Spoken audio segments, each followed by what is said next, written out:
Rappeler les ambitions stratégiques de Takamo. Le ratio ROCE est passé de 10,5 à 14,8. En termes de résultats consolidés, le chiffre d'affaires ressort à 13 milliards 191.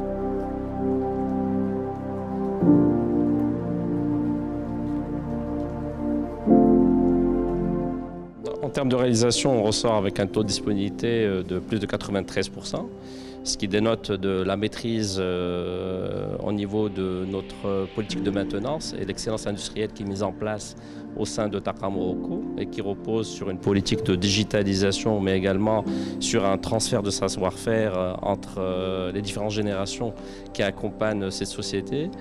L'autre élément, c'est le résultat. Le résultat, il ressort à 1 milliard 300 millions de dirhams et qui est en hausse comparé aux 10 dernières années.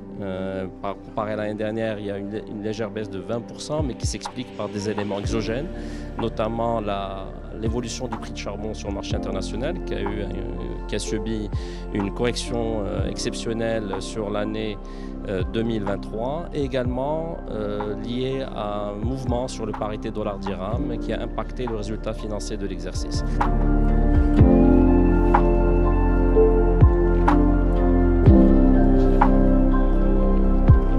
La stratégie, nous avons une stratégie qui est déjà fixée d'ici 2030, à savoir de baisser notre intensité carbone de 25%. Et pour ce faire, nous avons une ambition programme de développement de 1000 MW renouvelables, que ce soit dans le domaine de l'éolien et du solaire.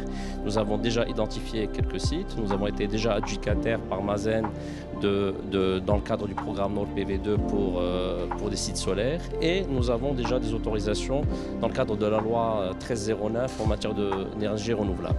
Et nous comptons accompagner, dans le cadre de ce qui a été déclaré par l'ANRE récemment, une capacité d'accueil du réseau de 7000 MW et nous comptons contribuer dans la part de ces 7000 MW pour réduire et notre empreinte carbone et également favoriser le développement des énergies renouvelables au Maroc.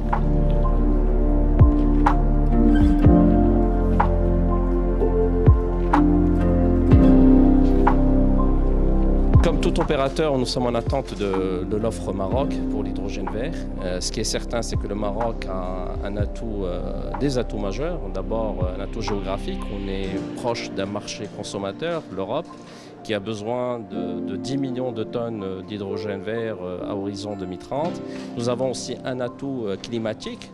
On peut hybrider en même temps du solaire et de l'éolien dans un même site et pour nous c'était tout à fait naturel de réserver un site qui est un site à Dakhla et qui va nous permettre, j'espère, avec la montée en charge de la filière hydrogène, participer à cette feuille de route et être contributeur majeur du développement de l'hydrogène vert au Maroc pour l'utilisation d'abord locale mais également pour l'export sous différentes formes.